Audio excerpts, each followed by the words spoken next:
Hello, എന്തൊക്കെയുണ്ട് എല്ലാവർക്കും വിശേഷം? സുഖമായിട്ടിരിക്കുന്നോ? നോമ്പൊക്കെ എങ്ങനെ പോകുന്നു എന്നുള്ളത് കമൻറ്റ് ചെയ്യണം കേട്ടോ. അപ്പോൾ എല്ലാവരും നോമ്പ് തുറയൊക്കെ കഴിഞ്ഞ് ഫുഡൊക്കെ കഴിച്ചിട്ട് ഇരിക്കുമായിരിക്കും അല്ലേ? ഞാൻ ഫുഡ് കഴിച്ച ഉടനെ തന്നെ റൂമിൽ വന്നിട്ട് വോയിസ് ഓവർ കൊടുക്കുന്നതാണ്, ഉടനെ തന്നെ വീഡിയോ പോസ്റ്റ് ചെയ്യാൻ വേണ്ടിയിട്ട്. അപ്പോൾ അസറസ്കാരമൊക്കെ കഴിഞ്ഞിട്ട് കിച്ചണിലേക്ക് വന്നതാണ്. ഇന്നുണ്ടല്ലോ നമുക്കിവിടെ രാവിലെ മുതൽ കറണ്ട് ഇല്ല കേട്ടോ. കറണ്ട് കട്ട് ഉണ്ടാവും, വൈകിട്ട് 5 മണിയാവും വരുമ്പോൾ എന്ന് മെസ്സേജ് ഉണ്ടായിരുന്നു. പക്ഷെ നമ്മൾ മെസ്സേജിൻ്റെ കാര്യമൊക്കെ അറിയുന്നത് ഉച്ചയായപ്പോഴാണ്. പിന്നെ അറിഞ്ഞിട്ട് കാര്യമില്ലല്ലോ. പിന്നെ എന്തായാലും ഈ ഫോൺ ഞാൻ ചാർജ് ചെയ്ത് വെക്കും എപ്പോഴും, കാരണം നമ്മൾ ക്യാമറ ഏറ്റവും കൂടുതൽ യൂസ് ചെയ്യുന്നതാണല്ലോ. അതുകൊണ്ട് പെട്ടെന്ന് ചാർജ് ഇറങ്ങിപ്പോകും. അപ്പോൾ ഞാൻ ഇടയത്താഴത്തിനൊക്കെ എഴുന്നേറ്റ സമയത്ത് ഫോൺ ഫുൾ ചാർജ് ആക്കി വെച്ചിട്ടുണ്ടായിരുന്നു.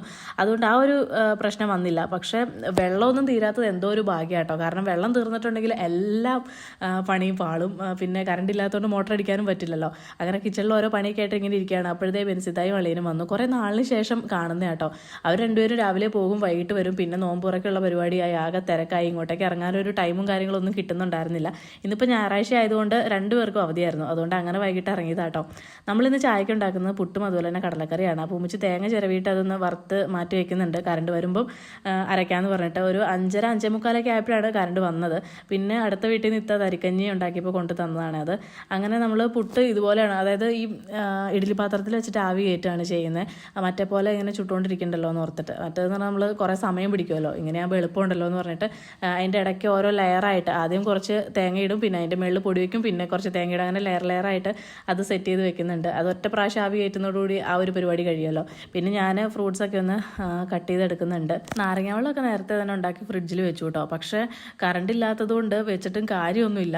എന്നാലും ഇപ്പോൾ കറണ്ട് വന്നപ്പോഴാണെങ്കിൽ പോലും വോൾട്ടേജ് ഇല്ലായിരുന്നു, അതുകൊണ്ട് ഫ്രിഡ്ജൊന്നും ഓൺ ആയിട്ടില്ല കേട്ടോ.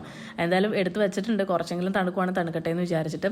അങ്ങനെ തണ്ണിമത്തങ്ങയൊക്കെ കട്ട് ചെയ്ത് വെക്കുന്നുണ്ട്. ഇത് മെയിനാണ്, വേറെ ഒന്നും ഇല്ലെങ്കിലും ഇത് നിർബന്ധം കേട്ടോ ഇവിടെ എല്ലാവർക്കും. പിന്നെ കഴിഞ്ഞ ദിവസത്തെ വീഡിയോയിൽ കമൻറ്റ് ഉണ്ടായിരുന്നു, മ്യൂസിക് ഭയങ്കര ബോറാണെന്ന് പറഞ്ഞിട്ട്. അത് സത്യമാണ്, എനിക്കും വലിയൊരു താല്പര്യമില്ലാത്ത മ്യൂസിക് തന്നെയാണത്. പക്ഷേ ഉണ്ടല്ലോ, നമുക്ക് ഈ കോപ്പിറൈറ്റ് ഇല്ലാത്ത മ്യൂസിക് ഏതാണെന്നൊന്നും മനസ്സിലാവുന്നേ ഇല്ല.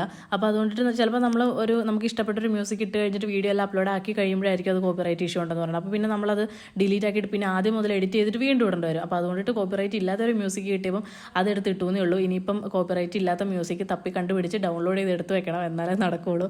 അങ്ങനത്തെ ടൈം ആവാനായപ്പോൾ ഞാൻ തരിക്കഞ്ഞിയും അതുപോലെ ഫ്രൂട്ട്സും പിന്നെ സ്നാക്സും അപ്പുറത്ത് തന്നതാണ്, അതെല്ലാം കൊണ്ടേ വെക്കുന്നുണ്ട് കേട്ടോ മേശപ്പുറത്ത്. കഴിഞ്ഞ 2 ദിവസം ഈ നോമ്പ് തുറക്കുന്ന സമയത്ത് നിധിക്കുട്ടി നല്ല ഉറക്കമായിരുന്നു. ഇന്നിപ്പം ആൾ നേരത്തെ തന്നെ ഉറങ്ങി എഴുന്നേറ്റു കേട്ടോ. അപ്പം ഞങ്ങളെല്ലാവരും കൂടി ഇരിക്കുന്ന കണ്ടിട്ട് എൻ്റെ മടിയിൽ വന്നിരുന്നതാണ്. അതൊക്കെ കഴിക്കുന്നുണ്ട്, പിന്നെ വെള്ളമൊക്കെ കുടിക്കുന്നുണ്ട്. അങ്ങനെ നമസ്കാരമൊക്കെ കഴിഞ്ഞിട്ട് ഇതേ ഫുഡ് കഴിക്കുന്ന കേട്ടോ. പുട്ടും കടലക്കറിയായിരുന്നു. പിന്നെ ചായയൊക്കെ കുടിച്ചു. അതിൻ്റെ കൂടെ പള്ളിയിൽ നിന്ന് കിട്ടിയ ജീരകഞ്ഞിയും എല്ലാം കുടിച്ചു കേട്ടോ. പിന്നെ അത്തച്ചിനെ കണ്ടില്ല എന്ന് പറഞ്ഞ് കമൻറ്റ് ഉണ്ടായിരുന്നു. ഇതാണ് അത്തച്ചിരുന്ന് ചായ കുടിക്കുന്നതാണ്. അപ്പോൾ എന്തായാലും ഇന്നത്തെ നോമ്പ് തുറ ഇത്രയേ ഉള്ളൂ. നമുക്കിനി അടുത്ത വീഡിയോയിൽ കാണാം കേട്ടോ. ബൈ.